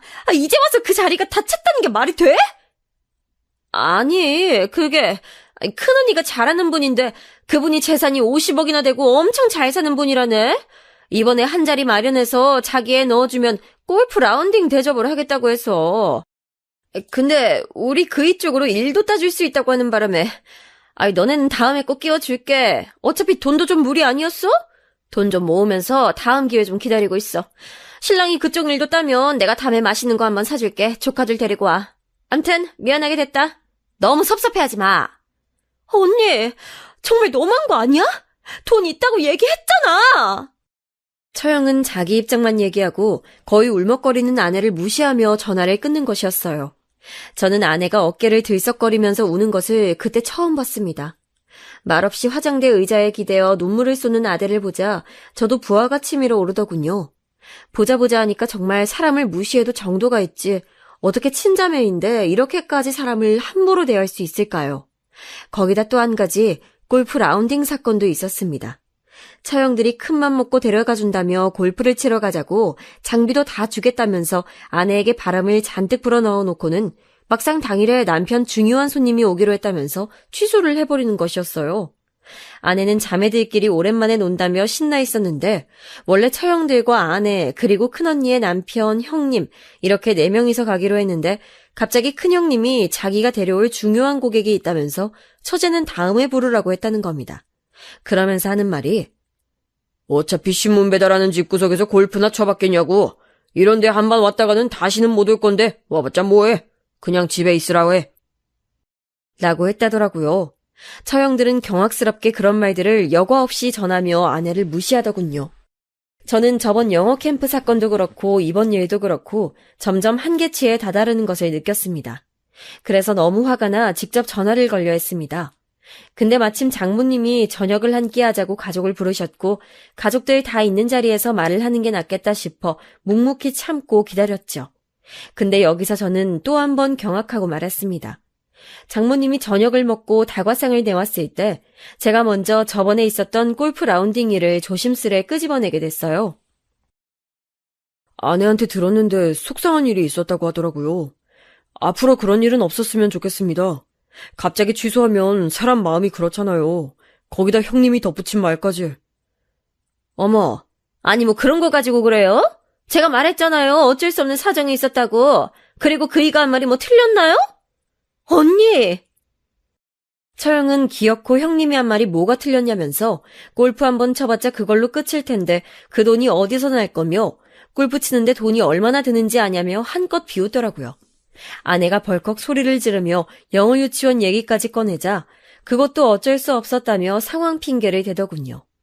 그저 자기들 위신과 체면이 가장 중요했던 것이면서 물질적인 것밖에 모르는 사람들이 이렇게 뻔뻔하게 나오니 저도 점차 부하가 치밀어 오르기 시작했어요. 그런데 그때 조용히 얘기를 듣던 장모님께서 저 씀씀이가 다른 집안이니 이런 문제가 생기는 걸세. 자네가 이해해주게. 너도 속상해하지 말고. 아, 자네가 신문 배달 아르바이트 같은 거 하지 않도록 잘 먹고 잘 살았으면 이런 문제가 생기겠나? 솔직히 말해서 우리 딸이 이런 고생하는 것도 다 자네 때문인데. 영어 유치원이고 뭐고 원래 돈이 없으면 삶이 퍽퍽해지는 거야. 애 인생도 고단해지는 거고. 그러면서 장모님은 제가 능력이 없어 승진도 못하고 자기에게 했던 약속과 달리 잘 살고 있지 못하는 형편을 탁 꼬집으며 다 제 탓이라고 하더군요.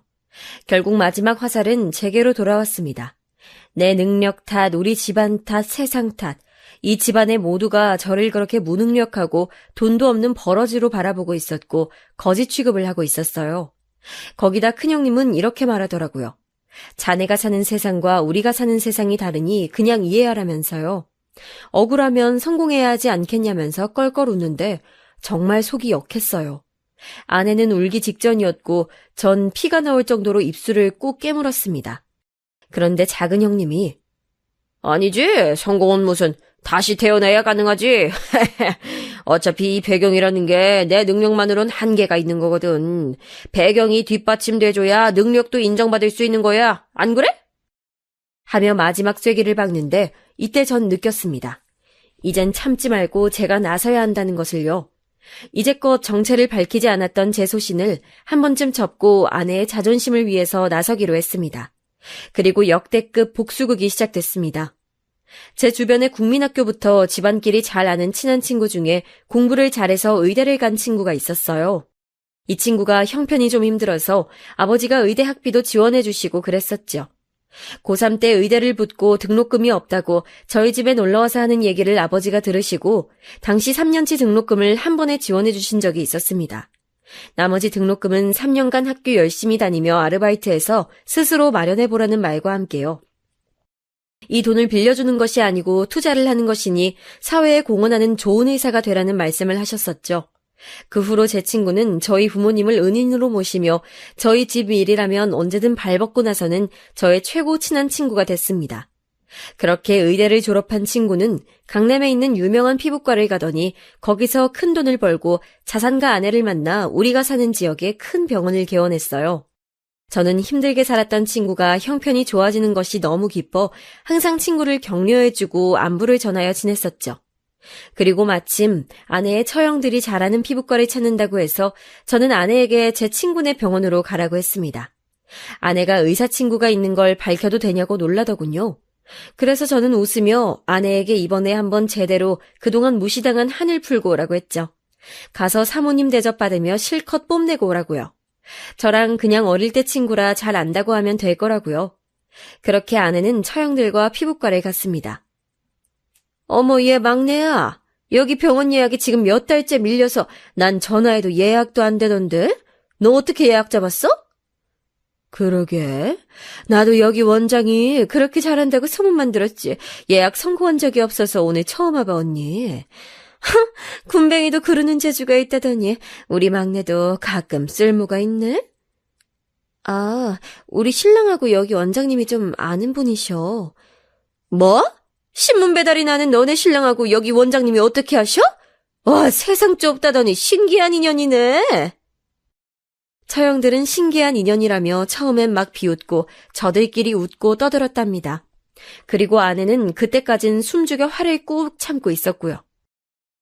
안녕하세요. 처음 뵙겠습니다. 어머, 대표 원장님이시죠?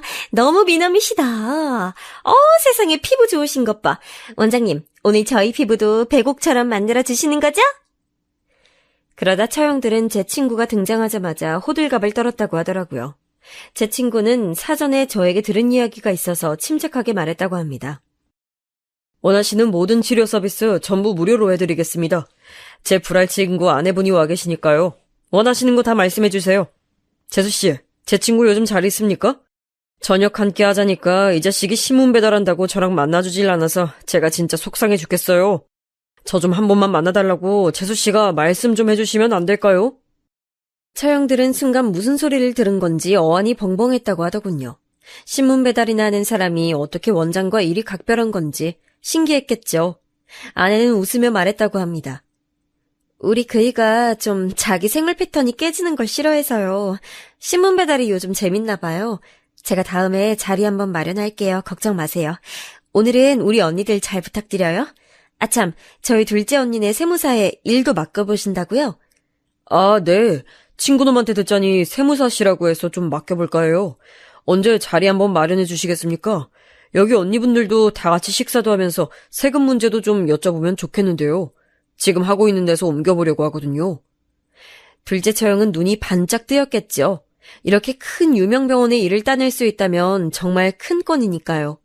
그렇게 제 친구 때문에 저는 한동안 집안 행사 때도 항상 우리 부부를 무시하며 자기들끼리만 말을 섞던 형님들과 오랜만에 식사를 하게 됐습니다. 이때까지만 해도 자신들이 그렇게 우러러보는 의사인 제 친구와 제가 어떤 관계인지 미심쩍어 하는 반응이더라고요. 저는 점점 더 재밌어졌어요. 저 속물들이 과연 어떤 반응을 보일지 나중에는 아내와 상관없이 저도 살짝 기대가 되더군요. 약속 장소는 일식집으로 우리 부부는 즐거운 마음을 안고 도착했습니다. 아내도 저번 피부과에서 언니들이 놀라워하고 주눅들어하는 것이 통쾌했다면서 콧노래를 부르더군요. 드르륵 도착해서 문을 열자 큰 처형네 부부와 둘째 처형네 부부가 벌써 와 있더군요.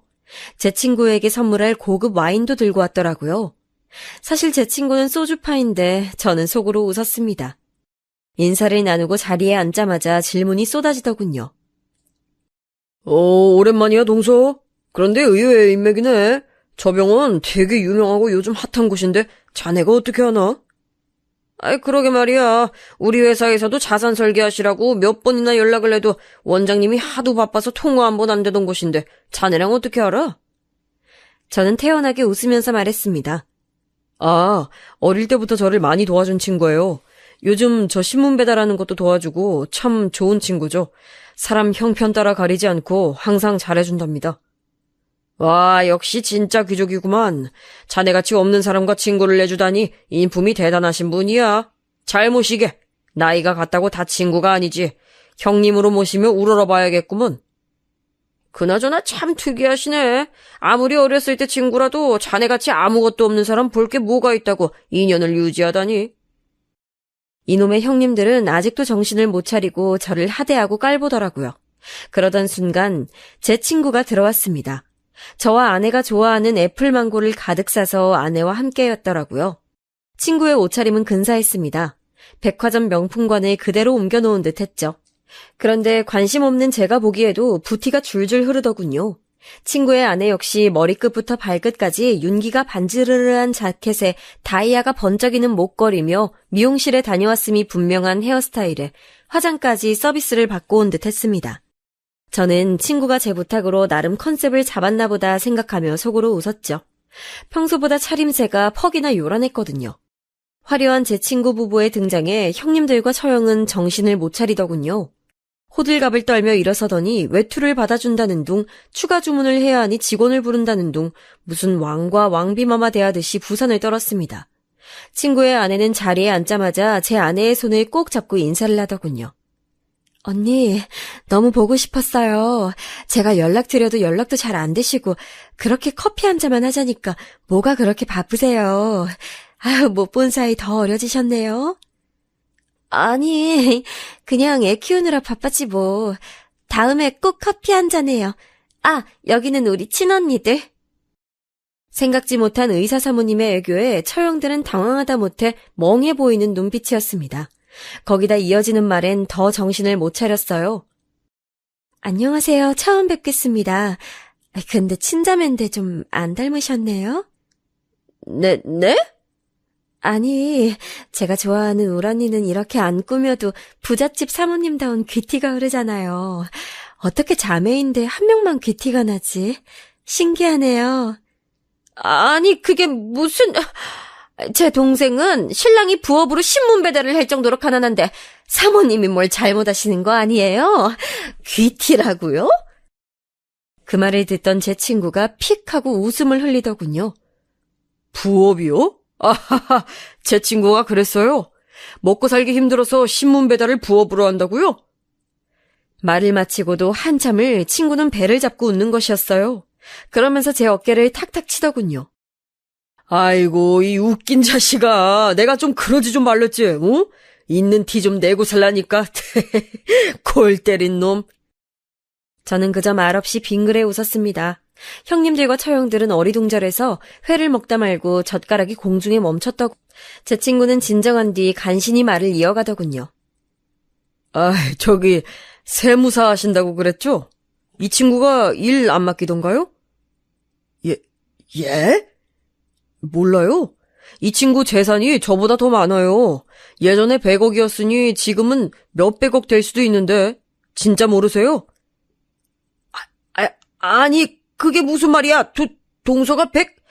아니 몇백억이 있다고? 순간 저는 우리를 둘러싼 모든 시간의 흐름이 멈추는 것 같은 신기한 경험을 했습니다. 말 그대로 내 사람은 그대로 멈춰서 움직이질 않았거든요. 제 친구는 그렇게 시원하게 제 정체를 까발려 버리더군요. 얘네 아버지가 완전 부자였는데 그것도 몰랐냐. 지금 살고 계시는 그 원룸 건물 외에도 가지고 계시는 건물이 몇 채인 줄 아느냐. 지금 얘네 아파트도 살고 있는 것 빼고도 몇 채나 더 있고 주식에는 얼마가 물려있는지 아냐. 진짜 어떻게 가족이신데 아무것도 모를 수가 있냐고 친구는 신나게 속사포처럼 얘기를 하더군요. 그리고 마지막에 이렇게 말했습니다. 제 친구가 가난했던 저에게 의대를 다니게 해준 은인입니다. 돈이 많아도 함부로 쓰지도 않고 신문 배달로 기부도 하고 얼마나 속이 깊은지 저는 진정한 부자의 모습을 보여주는 제 친구가 너무 자랑스럽습니다. 아, 그리고 와인 같은 거 싫어합니다. 잘 알지도 못하고요. 저는 이 친구와 양은 냄비 뚜껑에 덜어먹는 라면하고 소주가 최고거든요. 아, 일단 일어설게요. 친구가 그러고 나가니 무서운 침묵이 흘렀습니다. 그 자리에서 형님들은 갑자기 자세를 고쳐 앉더군요. 우습게도 그렇게 공손한 자세는 그분들을 난 후 처음이었습니다. 동서, 그동안의 무례를 용서해주게나. 우리가 미안하네, 어? 우리가 너무 자네 마음을 상하게 했어, 그치? 그렇게 더듬거리는 큰형님의 셔츠가 땀으로 흠뻑 젖었더군요. 하지만 오히려 비굴한 눈빛이 더 역겹게만 느껴졌습니다. 아니 솔직히 말해 속은 시원했지만 막상 또 일이 나오니 헛웃음이 나오더라고요. 아유 그래 동서 우리가 미안해. 제발 사과를 받아주게나. 왜 진작 얘기를 하지 그랬어. 작은 형님 역시 비굴하게 저에게 빌다시피 사과를 하더군요. 저는 가볍게 웃으며 형님들께 말했습니다. 얘기를 하면 달라지나요? 그동안 저를 발가락에 낀 때처럼 무시하시더니 어떻게 생각이 좀 바뀌셨습니까? 진짜 부자는 어떻다고요? 직접 눈앞에서 보시니 어때 보입니까? 형님들, 이재용도요. 국산 차도 끌고 다니고 1,000원짜리 립밤도 발라요. 형님들이 부자라 생각하는 사람들 다 속빈 강정입니다. 제발 실속 좀 차리면서 함부로 남 판단하지 마시고 정신 똑바로 차리고 사세요. 그렇게 저의 통쾌한 복수극은 끝이 났습니다. 사실 복수랄 것도 없었지만 그날 이후 아내는 이제 언니들이 자기 말을 귀담아 듣고 어떻게 그렇게 부자랑 결혼을 했냐고 부러워한다며 좋으면서도 그렇게 태도가 바뀐 것이 씁쓸하다고 말했죠. 저는 그러거나 말거나 우리만 예전처럼 소신 있게 살면 되는 거라고 말했습니다. 그 후로 형님들은 같이 골프를 가자, 제발 우리한테 세금 계산 좀 맡겨라 한동안 질척거리더니 제가 단호하게 계속 거절하자 단념하셨는지 요즘 연락이 뜸하더군요. 거기다 이어서 장모님까지요. 장모님도 이 소식을 들으셨는지 갑자기 용돈 달라며 연락이 오시는데 참 그렇습니다. 제 얘기 어떠셨나요? 통쾌하셨나요? 제 사연 들으시는 여러분들도 혹시 옷차림이나 눈에 보이는 집이나 차로 무시당하신 적이 있으시겠죠? 단언컨대 그 사람은 어차피 인생에서 필요 없는 사람이니 그런 사람 말고 있는 그대로의 나라는 사람의 가치를 알아봐주는 사람들을 곁에 두시길 바랍니다. 짧다면 짧고 길다면 긴 인생길인데 괜히 의미 없는 사람들에게 에너지 쓸 필요가 있겠어요? 저는 앞으로도 새벽에 열심히 신문 배달을 하며 제가 정직하게 땀 흘려 번 돈의 가치를 몸에 새기며 사회에 도움이 되고 우리 아이들에게 올바른 삶의 길을 보여줄 수 있는 사람이 될 수 있도록 노력할 거예요. 여러분들도 저처럼 기부하시고 운동도 할 수 있는 소소한 일거리 한번 찾아보시면 어떨까요? 아직은 한겨울이지만 언젠가 봄이 올 것 같습니다. 흔히 인생을 빗대어 겨울이 지나야 봄이 온다고 하잖아요. 저에게도 힘든 시기가 있었지만 잘 지나고 나니 다시 마음이 봄으로 돌아왔네요. 여러분들도 마지막 겨울 마무리 잘하시고 봄꽃이 만개할 때쯤 우리를 힘들게 했던 시련과 고통들이 물러가길 바라면서 행복한 하루 보내세요.